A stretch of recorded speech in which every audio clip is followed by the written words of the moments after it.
ये अत्यंत गोपनीय बात है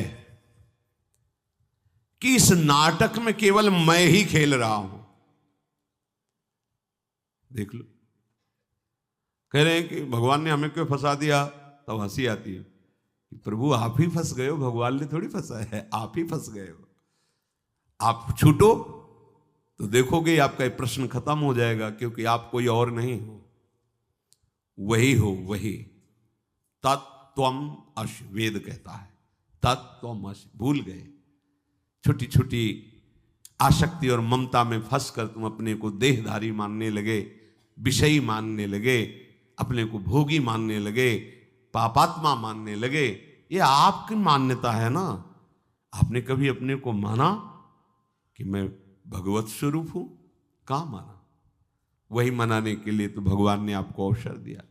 बिल्कुल बिल्कुल वही वही बैठा है। तो बोले हम, तुम हो ही का, तुम हो कौन? ये पंचभूत हैं, अंदर मन है, बुद्धि, चित्त है, अहंकार है, 5 ज्ञानेंद्रियां, 5 कर्मेंद्रियां हैं, त्रिगुण माया का स्वभाव है। तुम कौन हो? कौन हो तुम? अगर उत्तर मांगा जाए, बोले हमको भगवान ने फंसा दिया। ठीक है, तुम कौन हो? कहां से फंसे हो? अभी ऑपरेशन हो जाएगा। आप अपने को नहीं जानते तो तुम भगवान के ऊपर दोषारोपण क्यों कर रहे हो? तुम कौन हो जान पाए? जब जान लोगे तो प्रश्न खत्म हो जाएगा। तुम खुद फंस गए, इसको मैं मान लिया, इसी में फंस गए। नहीं, देखो तुम, जैसे हमारा हाथ है, तो हमारा हाथ है, मैं हाथ तो नहीं हूं ना। मैं हाथ ऐसा कभी बोला? हमारा हाथ, हमारा माथा, पूरे ढांचे को हमारा शरीर, फिर अंदर घुसो, हमारा मन आज नहीं लग रहा, हमारी बुद्धि, ये तो नहीं कहा मैं मन नहीं लग रहा, नहीं, ऐसा नहीं बोलता, कोई भी नहीं बोलता। हमारा मन, हमारी बुद्धि, हमारा चित्त आज अशांत है, ऐसा हमारा। और अंदर घुसो, ये हमारा स्वभाव नहीं है कि हम तुम्हारी बात बर्दाश्त कर लें। ये हमारा स्वभाव नहीं कि हम गुस्सा करें। स्वभाव भी तो तुम नहीं हो ना, तुम ही बोल रहे हो ना हमारा स्वभाव। अब मैं परिचय लिया कभी तुमने? ऐसा शीशा ही नहीं पैदा हुआ कि उस मैं को दिखा सके तुम्हें। वो गुरु के पास है ज्ञान दर्पण। जब उसमें देखा तब पता चला कि जो था है रहेगा, वही तो है। जो माना हुआ भ्रमात्मक था, खत्म हुआ तो बचा क्या? ब्रह्मविद ब्रह्मयु भवति। तब निकलने लगा हम ब्रह्मास्मि, मैं ब्रह्म हूं, खत्म। तो बोले ये तो ज्ञान का मार्ग है, तो भक्ति के मार्ग में भी यही है। तू ही तू, तू ही तू, तो सब जगह तू, तो यहां कौन? नाहिन रहो ही माठौर नंद नंदन। अच्छा, अब तुम कहां हो? बोले मैं तो हूं ही नहीं। तो बचा कौन? नंद नंदन। आ गए ना। ब्रह्म नहीं, माया नहीं, नहीं जीव नहीं काल, अपनी शुद्ध ना रही, एक रहे हो नंदलाल। भैया तुम्हारी सत्ता ही नहीं है, काहे को ब्रह्म में फंसे दोष लगा रहे हो कि भगवान ने बांध दिया। एक शेर का बच्चा भेड़ों के बीच में आ गया, तो चरते चरते वो भेड़ों के साथ चला गया। गड़रिया जैसे भेड़ के साटे मारता, ऐसे उसको साटे मारता, दुब्बू बन के रहता। एक दिन किसी शेर ने देखा, जब भेड़ें आगे निकल गई तो उसको बुलाया, बोले जानता है तू गड़रिया के साटे क्यों खा रहा है? बोले क्यों? तू अपने को भूल गया इसलिए। नहीं नहीं, मैं इन्हीं के बीच में रहता हूं, यही हूं। नहीं, तेरी और मेरी एक जाति है। कैसे? सरोवर के किनारे गया, देख मेरी आकृति तेरी आकृति मिलती। हाँ। बोले अब मैं बोल रहा हूं वैसे ही तो बोलना। जो दहाड़ लगाई, उसने भी दहाड़ लगाई। बोले अब जा गड़रिया के पास। जो जाके दहाड़ लगाई तो न भेड़ न गड़रिया सब भागे। बस ये उदाहरण जानते हो? कोई संत सदगुरु परमहंस जब देखता है कि माया, काम, क्रोध, लोभ, मोह के सांटे मार मार करके विषयी पुरुषों की तरह हो, तो ए तेरी मेरी एक जात, एक बार तो दहाड़ के देख और देख तू है कौन, तू समझ कौन है। यही ज्ञान दर्पण में दिखाया कि तेरा मेरा एक स्वरूप। अब लगा दहाड़, तो कहीं माया, राधा कहीं माया नहीं, कहीं काम क्रोध नहीं। हम फंस गए हैं किसमें? अपने में। अपने को भूल करके ये माना हुआ अपनापन, इसमें पक्की बात समझो, ये जब तक समझ में नहीं आएगी भटकना नहीं मिटेगा। ये बहुत फंसाव है, कहां कहां फंसे रहते हैं, ज्ञान में भी फंसे रहते हैं। ज्ञान तभी सार्थक जब बोध हो जाए। बोध नहीं हुआ तो जानकारी किस काम की? हलवा की बनाने की पूरी प्रक्रिया गया, कभी जीवन में एक बार खाया नहीं बना के, फायदा क्या हुआ? दूसरे को सिखा रहे हो प्रक्रिया, कभी बना करके भोग लगा के पाया हो तो। ऐसे ही सम्यक ज्ञान का स्वरूप यही है कि तुम्हें भगवत साक्षात्कार हो जाए, तुम्हें अपने स्वरूप का साक्षात्कार हो जाए। श्री भगवान कह रहे हैं पवित्र मिदम, यदि ये जान गए तो इससे बड़ा पवित्र कोई कार्य नहीं है। देखो, गंगा यमुना तीर्थाटन जो हम करते हैं, तो आप ध्यान दीजिए, शरीर को लेके करते हैं। भगवान कह रहे हैं पवित्र मिदम, इससे बड़ा पवित्र कोई नहीं। पवित्र मिदम, इससे बड़ा पवित्र कोई नहीं। ये लौकिक बुद्धि का त्याग करके सुनिए। आप जिस किसी तीर्थ स्थान में जाते हैं, कहीं भी जाते हैं, तो शरीर भाव में होते हैं। आप देखना, जब शरीर भाव में होते हैं तो कुछ वहां भी शुभ होता है और अशुभ भी होता है। मन वचन कर्म से कुछ शुभ होगा, कुछ अशुभ होगा, पूरी पवित्रता नहीं हुई। पर यह बात समझ जाएंगे तो जो अशुभ है शरीर संसार, इससे ही राग हट जाए। इससे बड़ा कोई स्नान नहीं। कहते हैं कि प्रेम गंगा में स्नान करने के बाद फिर कहीं स्नान करना बाकी नहीं रह जाता। कहते हैं 2.5 अक्षर प्रेम के पढ़े सो पंडित होए।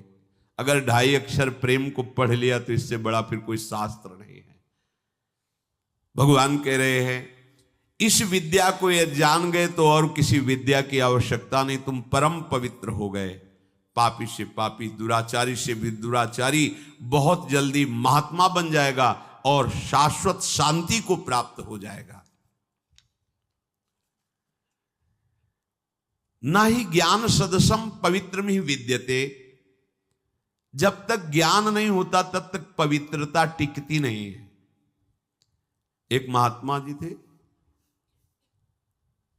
जब तक सत्संग नहीं मिलता तब तक शुद्ध प्रकाश नहीं होता ज्ञान का। जो जहां होता है वहीं मान्यता मान के बैठ जाता है। तो उन्होंने गंगा स्नान का फल पढ़ा था। सैकड़ों यज्ञों का फल होता है गंगा स्नान में, क्योंकि भगवान का चरणोदक है, मूर्तिमान पवित्रता है, ब्रह्म द्रव है, ब्रह्म कमंडल में विराजमान ब्रह्मद्रव भगवत चरणामृत, बड़ी महिमा है। स्नान की तो बात जाने दो। गंगा गंगा यो ब्रूयात योजना नाम सतैरपि, अगर 400 कोस दूर से भी कोई गंगा गंगा गंगा, तो उसके पाप नष्ट हो जाते हैं, क्योंकि गंगा जी है ही ऐसे। अब उन्होंने गंगा स्नान नियम से रोज शुरू किया और एक व्यभिचारिणी स्त्री के प्रभाव में प्रभावित होकर व्यभिचार दोष से युक्त हो गए। तो कुछ पवित्र जनों ने उनसे कहा कि आपको ये शोभा नहीं देता जो आप आचरण करते हैं। उनका क्या होता है, अगर व्यभिचार से पाप होता है तो 10-5 यज्ञ का फल चला जाएगा। रोज गंगा स्नान करते हैं 100 यज्ञ का फल मिलता है, 10 यज्ञ का फल चला जाएगा व्यभिचार से।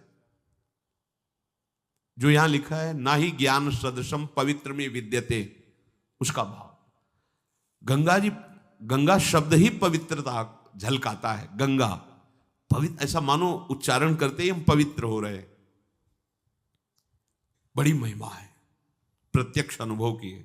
गंगा जी केवल जल नहीं है, मूर्तिमान सच्चिदानंद बपू है, ऐसा नहीं।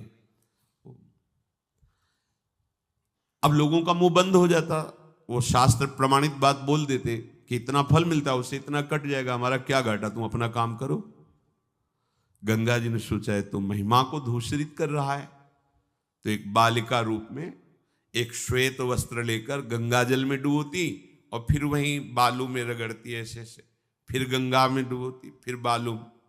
महात्मा गए, बोले जा जा लाली, धुल गया तू जा। किस दोस्त ऐसे ही, बहुत दूर थो, तेरी बात समझ में नहीं आई, हम स्नान करना चाहे, जा तू यहां से। तो उनका ये धूर्तता तो आप में है, तेरे को बात समझ में नहीं आई जो मैं कर रही हूं। उस समय कपड़ा गंदा ही था, तेरी ये स्थिति है, तू जो बखान करता घूम रहा है कि 100 यज्ञों का फल होता है, 10-5 यज्ञों का फल चला जाएगा, कुछ नहीं, क्योंकि तू शास्त्र विरुद्ध आचरण कर रहा है। अरे देहाभिमानी, गंगा को देह में डुबोता है लेकिन फिर जाकर के मलिन आचरण करता है, ये तेरी साधुता है। तुरंत चरणों में गिरे, अंतर्ध्यान हो गई। उसी दिन से कान पकड़ा और अपने नियम से चले, संयम से चले। तो चाहे जो तीर्थ अवगाहन कर लो, चाहे जितना आप दान पुण्य कर लो, यदि तुम्हें विवेक नहीं हुआ, भक्ति नहीं हुई, ज्ञान नहीं हुआ, तो अपवित्रता बनी रहती है। क्योंकि समझता मैं बहुत दान पुण्य करता हूं, थोड़ा बारा गंदा काम करूंगा तो कट जाएगा, खत्म हो जाएगा। ऐसा नहीं है। अगर बम्बूल बोओगे एक पेड़ और 100 पेड़ आम के बोओगे तो बम्बूल अपने कांटे फैलाएगा, 100 पेड़ों में फल मिलेगा। ऐसा नहीं कि तुम आम बो दोगे तो बम्बूल नष्ट हो जाएगा, ऐसा नहीं है। आप अगर अशुभ कर्म कर रहे हैं तो उनको भोगना पड़ेगा, शुभ कर्म कर रहे हैं तो उनको भोगना पड़ेगा। और भगवान की शरण में होकर भजन कर रहे हैं तो दोनों को नहीं। अब ये त्रिगुणातीत भजन है, ये शुभ अशुभ से ऊपर है।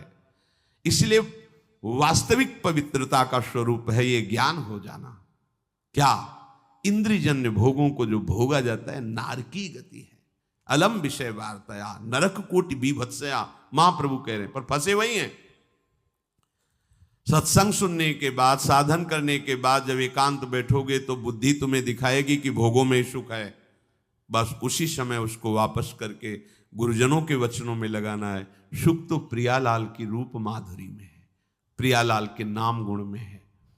तो यहां श्री भगवान कह रहे हैं, जो मेरे नाम का निरंतर जप करता है, मेरे रूप का ध्यान करता है, मेरी लीलाओं का गायन और श्रवण करता है, मेरे धाम और का वास और आश्रय लेता है, मेरा स्मरण करता है, मेरा कीर्तन करता है, मेरे नाम का जप अनुष्ठान करता है, उससे पवित्र त्रिभुवन में कोई नहीं है। कहीं भागने की जरूरत नहीं। कबीरदास जी ने यही नाम की जय घोष करके कहा था, यदि काशी में मरने से सबको मोक्ष मिलता है तो मैं नहीं मरूंगा काशी में, मगहर की पार्टी में मरूंगा। राम राम जीवन भर जपा है तो मैं अन्य किसी प्रभाव से मुक्त होना नहीं चाहता, मैं उसी नाम से मुक्त होऊंगा। सबसे बड़ा पवित्र और मोक्ष धाम, प्रेम धाम भगवान का नाम है। आप जहां कहीं भी हो, मान लीजिए इससे बड़ा कोई चमत्कार नहीं, आप करके देख लीजिए। जीवन में कई बार ऐसी समस्याओं को देखा है कि यदि नाम ना बचावे तो गया, शरीर गया, भाव गया, उपासना गई। माया के ऐसे थोड़ी खेल हैं, एक क्षण में एक दांव फेंकेगी, धोबिया पछाड़ छाचित गिरोगे। पुरानी खिलाड़ी है, कोई नई नहीं है, भगवान की शक्ति से संपन्न है वो। एकमात्र भगवान के नाम ने जीवन में बचाया है। जहां नाम पुकारा चमत्कार प्रकट हो गया भगवान का, समस्या ध्वंस हो गई। बड़ी बड़ी समस्याओं को देखा है। नाम जैसा कोई पवित्र नहीं। नाम जापक जहां बैठ जाता है वहां की रज परम पावन हो जाती है। मान लो भैया, इसमें कोई पैसा नहीं लगता, इसमें कोई धोखा नहीं। एक बार बोला कृष्ण, एक बार बोला राधा, ये भगवान के पास जमा हो गया। इसका हिसाब अमोघ होगा, ये कभी नष्ट नहीं होगा। जैसे कहा ना, तुम ये पाप कर दिए, तुम्हारा सारा भजन नष्ट हो गया। वो डरने के लिए कहा जाता है कि तुम डरो। सारा भजन नष्ट हो जाने का मतलब अब तुम्हारी भजन में रुचि नहीं रहेगी, पर अभी तक जो भजन किया है वो जमा हो गया। भजन अविनाशी है, भजन कभी नष्ट नहीं होता, ध्यान रखना। एक बार राधा का ये कभी नष्ट नहीं होगा। जैसे कुछ लोग कहते हैं कि मन नहीं लगता और हम भजन करते हैं तो क्या उसका फल मिलेगा? पक्का मिलेगा। मन न लगाओ, आग को छू लो तो जल जाओगे ना। बिना मन, बेमन के तुम जहर पियो तो मर जाओगे ना। तो बिना मन के भी तुम राधा राधा बोलोगे तो श्री जी की प्राप्ति हो जाएगी। विश्वास करो, ये मार्ग भक्ति और विश्वास का है। बिना मन लगाए यदि तुम राधा राधा बोलोगे तो कहीं तो विश्वास करना पड़ेगा। डॉक्टर की बात पे विश्वास कर लेते हो तो संतों की बात पे विश्वास कर लो। हमारा हृदय कहता है, छाती कहती है कि यदि तुम राधा राधा बोलोगे तो श्री जी के चरणों तक तुम पहुंच जाओगे, तुम्हें कोई नहीं रोक पाएगा। कितना जपोगे ये हम नहीं बोलते, ये तो जितनी श्वासें हमें सब समर्पित करना है, पर तुम जितना भी जप पा रहे हो वो पूरा का पूरा ऐसे बैंक में जमा हो रहा है जहां काल का प्रवेश नहीं, कालातीत बैंक। वो तुम्हें ऐसे उठाएगी कि चमकोगे, त्रिभुवन तुम्हें नमस्कार करेगा। पर विश्वास करके दीर्घ काल तक, ये महीना 2 महीना 4 महीना ऐसे चिल्लाने लगते हो, 4 महीना हो गए कुछ हुआ नहीं, तो तुम्हें पता है असंख्यों जन्म तुम्हारे हो गए, करोड़ 2 करोड़ अरब नहीं, और उनमें सब अशुभ शुभ यही कर्म होते रहे। आज नाम शुरू किया है, वो सब भस्म होगा उसके प्रभाव। नाम तो जमा हो रहा है, उसका प्रभाव आपके शुभ अशुभ को भस्म कर रहा है। इसलिए भगवान कहते हैं जो मेरा नाम कीर्तन करता है, नाम जप करता है, रूप का ध्यान करता है, बड़ी सुविधा कर दी प्रभु ने। देखो, प्रभु के रूप का कोई परिचय नहीं जानता है। ये जितने रूप रचे जाते हैं वो भावना के द्वारा रचे जाते हैं, और प्रभु भावातीत हैं। प्रभु हमारी जो बौद्धिक शक्ति बहुत छोटी है उसमें आने वाले नहीं। जैसे सीपी होती है ना, सीप, उसमें भला समुद्र आ सकता है क्या? ऐसे हमारी बुद्धि सीपी है और प्रियालाल का रूप समुद्र है। ध्रुवदास जी कहते हैं कि कोटि कोटि रसना जो रोम रोम प्रति होए, तो प्यारी जू के रूप को न प्रमाण कहो जात है। अति ही अगाध सिंधु पार नहीं पावे को, थोड़ी बुद्धि सीप मांझ कैसे के समाज। ये रूप सिंधु अगाध प्यारी जू का, हमारी बुद्धि कैसी सीप जैसी कैसे आ सकती है? भला प्रियाजू की श्रीअंग की कांति वाली सृष्टि में स्याही ही नहीं बनी है, रंग ही नहीं बना है। अच्छा, प्रियाजू के रूप को जिसने देखा तो कह रहे तेरो रूप कहत नहीं आवे, तो फिर रचना कैसे हो सकती है? तो रूप को जानता कौन है? नाम जानता है। बिना नाम के रूप का परिचय नहीं मिलेगा। ये जो रूप हम भावनात्मक देखते हैं, ये भी सब रूप हम जो कहो सो कहा, जहां प्रभु नहीं तो वहां भी प्रभु है। पर हमें जो वास्तविक रूप लुभायमान करेगा, जिसके देखने के बाद फिर आंखों में दम ही नहीं रह जाती कि कुछ और देख सके, वो रूप नाम प्रकाशित करेगा।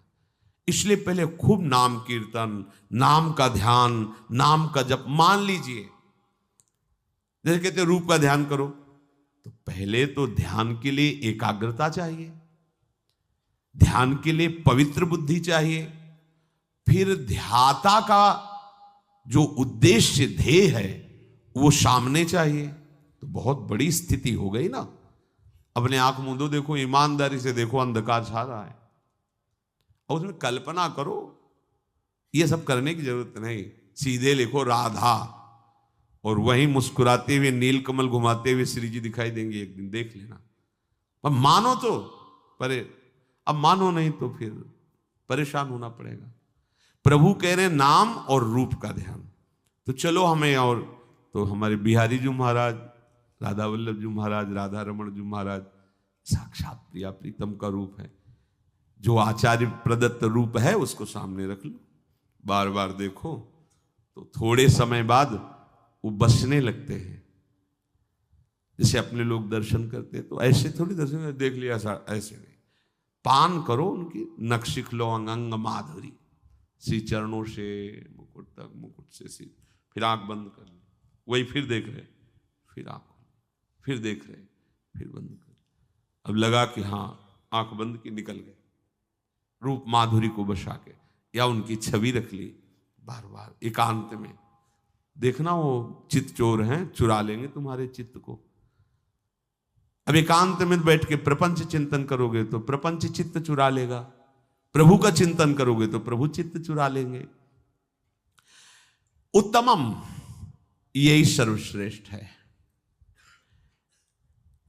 कोई भी वस्तु, कोई भी व्यक्ति, कोई भी घटना, कोई भी परिस्थिति, ध्यान से सुनो, तब तक तुम्हें घसीटती रहेगी जब तक नाम रूप नहीं चल रहा है। नाम आराध्य देव का, रूप प्रभु। आचार्य चरण कह रहे हैं, सब शोहित निष्कामति श्री वृंदावन विश्राम, श्री राधा वल्लभ लाल को हृदय ध्यान मुख। पकड़ो, बात पकड़ो, आचार्य की बात है। हित सजनी जो कह रहे, राधा वल्लभ, राधा वल्लभ, राधा वल्लभ, सामने राधा वल्लभ लाल, मुख में राधा वल्लभ। कुछ समय बाद ये जो रूप राधा वल्लभ जी का देख रहे हो, इससे कोटि मनमतहारी युगल सरकार मिले हुए बैठे, युगल रूप दर्शन होने लगेगा। वो प्रियालाल, निहाल हो जाओगे हृदय से। इसलिए तुम्हारे आकर्षण हो रहा है कि तुम हृदयेश्वर प्रभु से अपना परिचय नहीं बनाए, इसलिए प्रकृति आकर्षित। प्रकृति सत्ता शून्य नजर आएगी, कोई ऐसा सुंदर यहाँ नहीं, कोई सुंदरता नहीं। यहां सुंदरता है, क्या सुंदरता है? जो भी कुछ आकर्षण है वो कृष्ण का है, तुम समझ नहीं पा रहे। कौन सुंदर? आज तक एक रूप भी ऐसा नहीं आया दृष्टि में कि दोबारा सोचना पड़ो क्या कितना सुंदर या सुंदरी है। मन मलिन है, नेत्र मायाकृत आकर्षण में लगे हुए, इसलिए आरोप कर रहे हो कि आप सुंदर हो। हमने दर्शन किए थे, ऐसे बैठे सीढ़ी पे, सामने ही रहते थे, एक एक बाल का बताओ, इधर का उधर, मतलब आरोप है उनको कि मैं सुंदर हूं। अरे आओ, सुंदरता की बाजार लगी है, तुम्हें दिखाएं। दासी की सुंदरता देखकर करोड़ लक्ष्मी मूर्छित हो गई। अभी तो सुंदरता की दास की बात ही नहीं कह रहे। लक्ष्मी कोटि विलक्ष लक्षण लसल लीला किशोरी सतई। करोड़ लक्ष्मियां आश्चर्यचकित हो जाएं, ऐसी हमारी स्वामी जी की दासियां सुंदर है। फिर मधुरात जो महान सौंदर्य समुद्र लाल जो लुभायमान उन प्यारी जी के रूप को कौन बताए।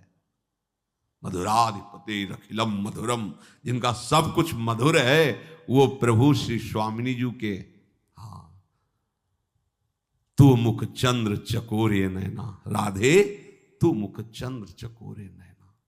अति आरती अनुरागी लंपट, भूल गई गति पलहू लगे ना, लालजू महाराज के लिए। अरबरात मिलवे को निश दिन मिले ही रहत, मनो कबहु मिले ना। ऐसा तो सौंदर्य प्यार किसको देखना चाहते हो? कोई व्यक्ति यदि तुम्हें लुभायमान कर रहा है तो तुम भगवत विमुख हो। इसलिए कोई वस्तु तुम्हें प्रिय लग रही, लुभायमान कर रही, उसका कारण है भजन नहीं तुम्हारे अंदर। कोई घटना तुम्हें विक्षिप्त कर रही है, इसका मतलब भजन नहीं। कोई परिस्थिति तुम्हें प्रभावित कर रही, इसका मतलब हरि भरोसा नहीं। कोई भी वस्तु, व्यक्ति, स्थान, घटना, परिस्थिति तुम्हें प्रभावित नहीं कर सकती। मुस्कुरा के निकलोगे, ये हरि शरणागत का बल होता है। ये हरि शरणागत का बल होता है। महाप्रभु चैतन्य देव जी हा कृष्ण रो रहे थे, विलाप कर रहे थे। कुछ सुंदरियां वहां से निकली जो देह व्यापार करती थी। उन्होंने कहा, देखो नया सन्यासी है, कैसे रो रहा है। कहा, हमारी जैसों का संग नहीं मिला होगा इसलिए रो रहा है। जिसकी दृष्टि जैसी होती वैसे तो देखने को मिलता है। तो उनका नहीं, ये कुछ विलक्षण नजर आते हैं। बोले अभी हम चेक कर लेते हैं। वो अपनी गुमान में नजदीक गए।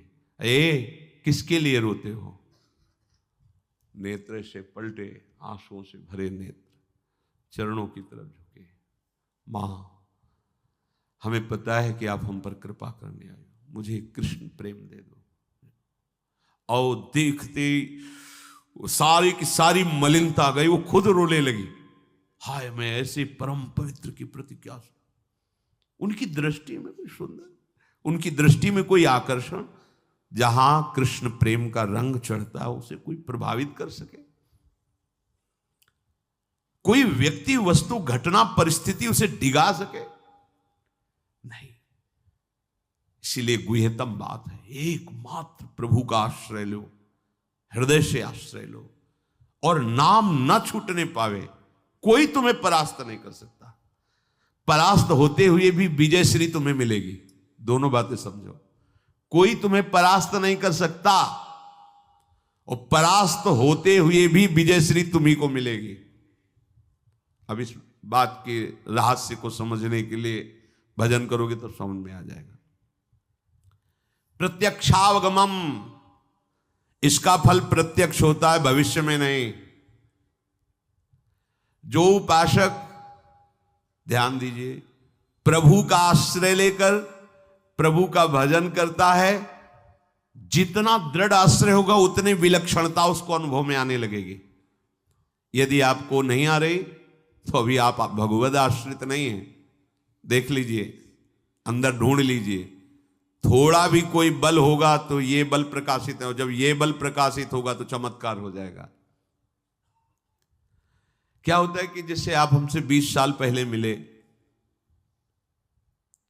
5 मिनट वार्ता की, आपने देखा। अब आप जब 20 साल बाद मिलोगे तो आपकी दृष्टि वही रहेगी, 20 साल पहले वही आदमी है। ये यहां 20 मिनट में बदलाव हो जाता है। 20 मिनट पहले वो व्यभिचारी था, 20 मिनट बाद वो हो सकता है ब्रह्मबोध हो चुका हो। कृपा के लिए सेकंड काफी होता है उसका। जैसे अल्लजी कोलजी का चरित्र सुना, उसमें वो सब खाते पीते थे, तो एक घृणित जीवन, लेकिन पूर्व का भजन इतने जोर का था कि केवल इतना ही प्रमादयुक्त जाना था, इसके बाद सीधे। यही तो भगवान की कृपा होती, भजन की कृपा होती। भजन कभी नष्ट नहीं होता। क्या चरित्र था उनका! राजा के साथ रहना, मदिरा पीना, मांस खाना, वो सब। स्थिति कहां है? भगवान की हर समय नजर है उन पर। क्यों?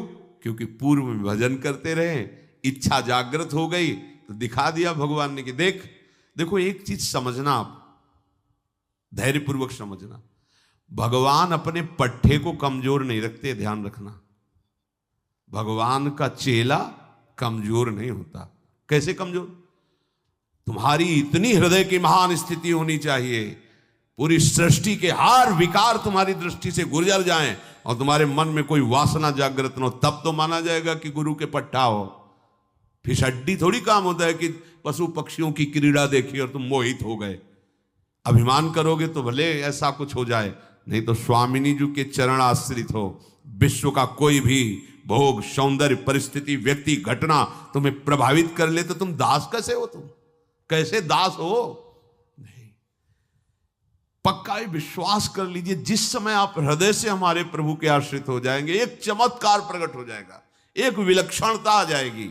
देख लेना, आश्रय में बहुत बड़ा बल है, पर ये मिलता नहीं है बिना गुरु कृपा के। कहीं ना कहीं परिचय, व्यवहार का आश्रय, धन का आश्रय, जगत का आश्रय, संबंध, ये बड़ा प्रपंच है। गुरु कृपा से एक ही कैंची में पूरे संबंध कट जाते हैं, पर उसका कृपा का आश्रय कोई ले ले तो ना, नहीं तो फिर वही बात आ जाएगी कि दोष दृष्टि की। देखो फंसा लिया ना। अगर गुरु से फंस जाओगे तो माया से छूट जाओगे, गुरु से फंस जाओगे तो इष्ट के अधीन हो जाओगे, और अगर गुरु से स्वतंत्र हो जाओगे तो माया परतंत्र कर देगी। जो जितना, देखो भगवान कह रहे हैं प्रत्यक्षावगमम, प्रगट में इसका फल है, बाद में क्यों? प्रगट में क्या फल? जितना समर्पित हो जाओगे आप में विलक्षणता आने लगेगी। जीते जी परम गति का अनुभव हो जाएगा कि मैं जीवन मुक्त हो गया। ऐसा थोड़ी होता है कि अब पता नहीं हमारी क्या गति हुई, ऐसा नहीं होता। फाइनल हो जाता है हृदय में, हो गया काम। देखो काकभूषण जी गरुड़ जी से कह रहे हैं, अब कृत्य कृत्य भयो, हो गया, हमारा हो गया, सुखी न भयो उभय की नाई। वो हृदय नाचने, हो गया काम, हो गया, कहीं आसक्ति नहीं, कोई चाह नहीं, वो हो जाता है, वो अंदर पता चल जाता है कि हाँ हो गया काम, हो गया। प्रत्यक्ष में मीरा जी कहते, जाने मोरी छाती में किससे बताऊं गिरधर मुझे कितना प्यार करते हैं। वही बोल रही, जो मैं ऐसा जानती प्रीति किए दुख होए, नगर ढिंडोरा पीटती है। कैसे समझ पाओगे महापुरुषों की बात है? कभी भजन नहीं करेंगे इसका, यह ऐसा ही है। मैं इसे कभी नहीं देखू, कभी नहीं बोलूंगी कभी। महाप्रीति है, महाप्रीति। उसी समय वो महाप्रीति में बोल रहा है। अब बाहरी लोग की देखो, क्या ना मीरा जी ने कृष्ण भजने में कितना दुख है, जो मैं ऐसा जानती है फंस गई। गिरधर गोपाल ने फांस लिया, अगर पहले समझ जाती तो सुखी हो जाती। कह रही ना, जो मैं ऐसा जानती प्रीति की ये दुख होए, ढिंडोरा पीट के कहती प्रीति न करियो कोय। ये जानते हो कैसे बोल रही? महाप्रेम में बोल रही, महाप्रेम में। ये जो दुख शब्द है ना, ये विरह जनित बात कह रही। और विरह में जो सुख है ना, वो ब्रह्मा भी तड़पते रहते कि कभी एक दो बूंद भगवत विरह का सुख मिल जाए।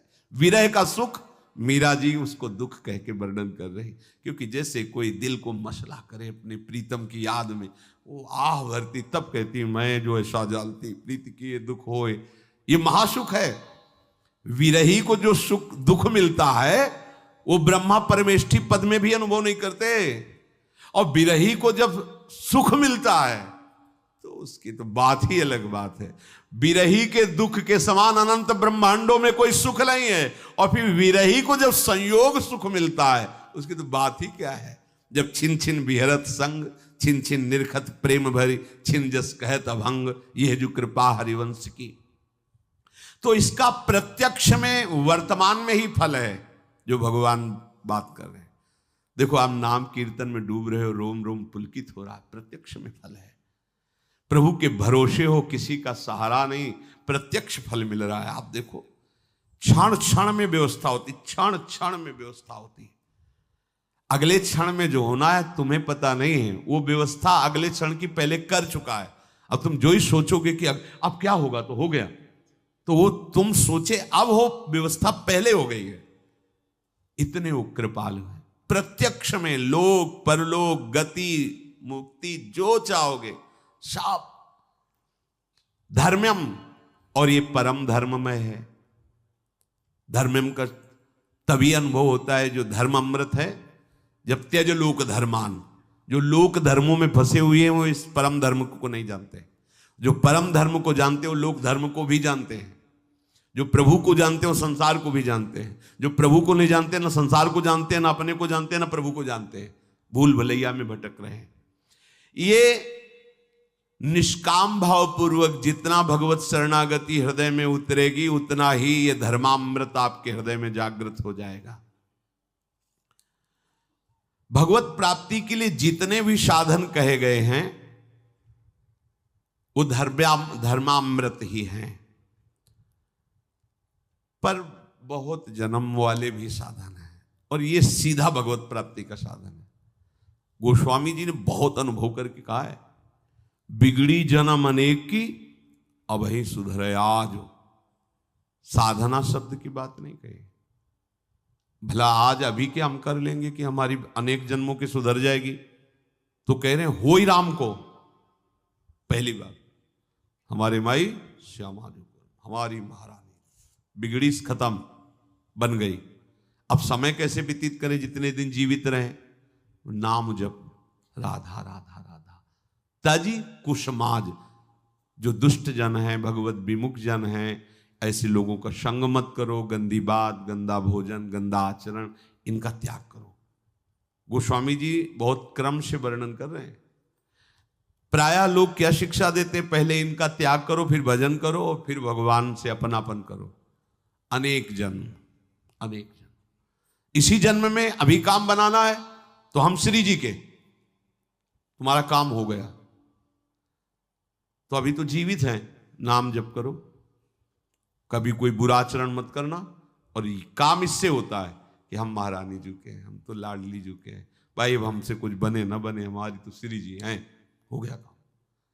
यही होना चाहिए, अंदर बैठा रहना चाहिए, यही ये बल रहना चाहिए। साधन हो रहे उनकी कृपा से, हमें उनको फल की चाह की नहीं। हमारा काम लाडली जी से बनेगा, साधन से नहीं।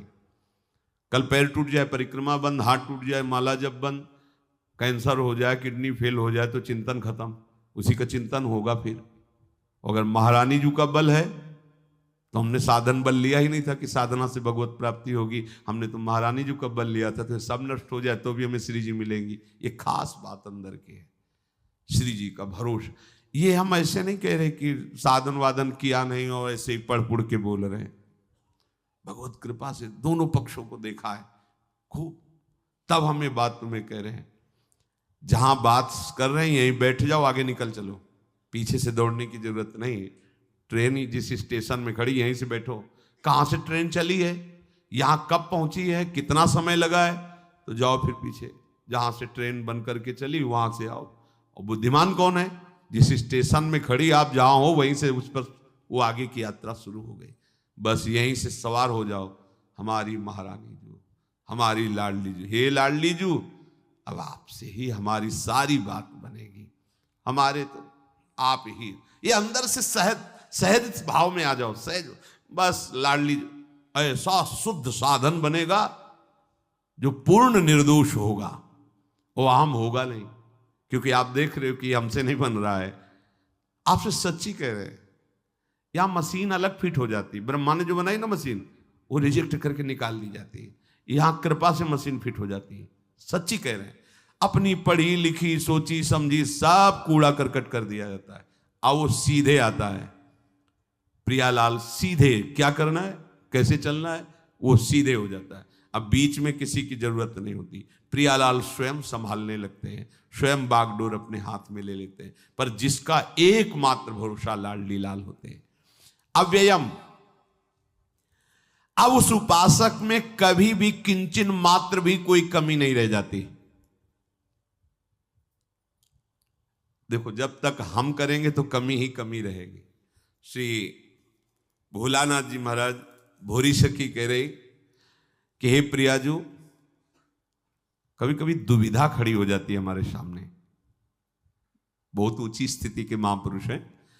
दुविधा में कछु लख न परे, सोच सोच चुप रहिए प्यारी, मुख सो कहा उचरे, दुविधा में कछु लख न परे, जब हो अपनी ओर निहारत, आशा कछु न परे, कि कहां मैं कहां अलबेली राधा, काहे को चित्त धरे।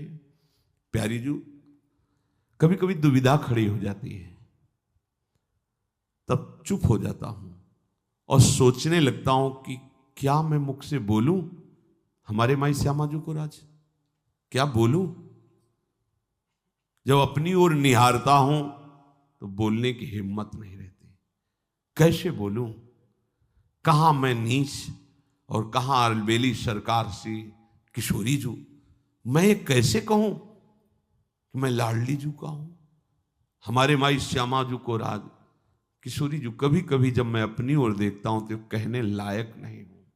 देखो ध्यान से सुनिए, आप सब अपने हृदय में देखो तो यही लगे कहां मैं लाडली जू के लायक हूं। ये महापुरुष जन सबके मन की बात बोलते हैं। कहां मैं कहां अलबेली किशोरी जू, मेरा चित्त धैर्य नहीं धर पाता कि मैं आपका हूं, क्योंकि वास्तविकता मेरे में कुछ ऐसा नहीं जिससे मैं पुकार कर सकूं गर्व से कि मेरी महारानी श्री राधा रानी। लाडली जू जब अपनी करतूती विचारत, तू हियरा अधिक डरे, हों तो नीच निंद सठ लंपट, सो क्यों भुज पकड़े। जब मैं अपनी तरफ देखता हूं कि कहां मैं नीच निंदनीय, इस शरीर में आसक्ति करने वाला, नीच कर्म करने वाला, सठ लंपट, और कहां प्यारी जू मनोमृणाल भूषण भूषित भुज श्याम, वो भुजा से हमें पकड़ेंगी। मैं कितना नीच, घबरा जाता हूं। पर जब आपकी तरफ सोचता हूं तो हृदय में उमंग आ जाती है। सहज कृपालु बानी जब सोचत, हृदय उमंग भरे, पतित उदाहरण बान प्रिया की, सो कैसे बिसरे। पर जब आपकी तरफ देखते हैं तो हृदय नाच पड़ता है कि श्री जी का स्वभाव है, ने कहूं न रिस कहूं भूली हूं न होत सकी, रहत प्रसन्न सदा ये मुख हास्य है। इसलिए प्यारी जू आपकी तरफ देखता हूं तो हृदय ऐसे ही भरत जी महाराज का था। जब वो चित्रकूट में पधारे, नंगे पैर सुकुमार राजकुमार, बड़े बड़े छाले पड़ गए थे। वशिष्ठ जी आदि महापुरुषों ने कहा थोड़ी देर पालकी में बैठ जाइए। कहा मेरे प्रभु नंगे पैर वनवास और मैं पालकी में बैठ के उनके दर्शन करने जाऊं। उचित तो यह है कि जहां प्रभु के चरण, वहां मैं माथे से चल के जाऊं, सर के बल के, सिर भर जाऊं, उचित अस्मृत। उचित तो यह था कि पैरों से नहीं, मैं खोपड़ी के बल चल के जाऊं, सर के बल चल के जाऊं। और आप कहते हैं पालकी पे बैठ के जाओ, जहां मेरे प्राणाराध्य नंगे पैर विचरण किए वहां मैं पालकी पे बैठ के चलूं। भरत जी जब चल रहे हैं अपनी तरफ सोचते हैं तो कदम लड़खड़ा जाते हैं कि मेरे ही कारण प्रभु को 14 वर्ष का वनवास, क्योंकि भरत को राजगद्दी, राम को 14 वर्ष का वनवास, एक कैकेयी जी ने मेरे को ही तो लक्ष्य करके कहा, कैसे मैं सन्मुख हूं। पर जब उनके स्वभाव की तरफ, प्रभु की कृपा की तरफ, तो उमंग करके पैर, ऐसे ही जब हम अपनी तरफ देखते हैं तो हम लड़खड़ा जाते हैं कि कैसे गर्व से कहूं कि मेरी लाडली जू ऐसे नीच कर्म वाला, ऐसा अधम। पर जब आपके स्वभाव की तरफ हमारी दृष्टि जाती है तो हे लाडली जू, आपका स्वभाव यही है, पतित उदाहरण बान प्रिया की। प्रिया का स्वभाव बन गया है, कोई कैसा भी हो बस इनके चरणों का आश्रय ले ले तो अवगुण चित न धरे। कैसा ये नहीं देखती, बस मंगल हो, उसका कल्याण हो। नित नित यही रीति चली आई, अवगुण चित न धरे, आरत टेर सुनत करुणा निधि छिन न विलंब करे। यही विधि सोचत रहत निरंतर, निश्चय कछु न परे, बेगी कृपा किन करत किशोरी, भोरी दीन ररे। हमारी स्वामी जी का ये स्वभाव है कि अपने शरणागत के अवगुणों पर दृष्टि नहीं देती। कोई आर्त भाव से पुकारे करुणा निधान श्री किशोरी जी को, राधा राधा राधा, बस स्वामी जी से अपना बना लेती हैं। यही सोच सोच करके निरंतर मेरा समय कट रहा है। भूरी सखी जी कह रहे हैं अब कृपालु लाडली आपके ही करे होगा, अब जैसा भी हूं आपका हूं, आप स्वीकार कर लो, मैं दीनता पूर्वक ऐसे ही बोलता रहूंगा, ऐसे ही पुकारता रहूंगा। खास बात, हम उनके योग्य नहीं हैं, पर उनके सिवा हमारा कोई है नहीं, इससे काम बन जाएगा। यही भगवद आश्रय अव्ययम, उसमें किंचन मात्र भी कमी नहीं रह जाती। जो भगवान उसको दैवी संपदा से युक्त कर देते हैं, भागवती गुणों से युक्त कर देते हैं। भगवान अपने भक्ति के लिए घोषणा की है, नामे भक्ता प्रणश्य, जो मेरी शरण में हो गया उसका पतन नहीं हो सकता, उसका नाश नहीं होता। कर्तुम सुसुखम, प्रभु को रिझाने के लिए कोई कठिनता की आवश्यकता नहीं, बस प्रभु के होने की आवश्यकता है। भगवान ने तो कहा पत्रम पुष्पम फलम तोयम, कोई पत्र, कोई पुष्प, कोई फल, कोई जल, केवल भाव से चीजों को अपनी मानकर जब प्रभु को दिया जाता है तो अनंत गुणा उसका फल मिलता है, लेकिन प्रभु की मान के प्रभु को दिया जाता है तो भगवान अपने आप को दे देते हैं। ध्यान दीजिए, यदि तुम कुछ भी संत सेवा, भगवत सेवा में अपनी वस्तु मान करके देते हो तो उसका फल मिलेगा, लेकिन तुदीयम वस्तु और तुभ्यमेव समर्पय, तो उसका फल होगा कि भगवान अपने आप को दे देंगे, निहाल हो जाओगे। मेरी प्राप्ति का सुगम सरल मार्ग मैं ही हूं, मेरे आश्रित हो जाओ, मेरा सुमिरन करो, बस। भगवत आश्रित होना और भगवत भजन करना, यही जीवन की धन्यता है। हर समय भगवत आश्रय का चिंतन करो कि मैं प्रियालाल की शरण में हूं, और गुरु प्रदत्त नाम जप करो, कोई कमी नहीं रह जाएगी। और जो कमी भी रह जाएगी तो तुम्हारे फल में, पेमेंट में कमी नहीं होगी, क्योंकि तुम आश्रित हो। केवल भजन बल ही नहीं है, चरणों का भरोसा है। इसलिए भरोसा प्रभु कभी तोड़ते नहीं है, और भरोसे वाले को निश्चित भगवत प्राप्ति होती है, निश्चित दुखों से छुटकारा पा जाता है। शेष चर्चा आगे। श्री राधा वल्लभ लाल की।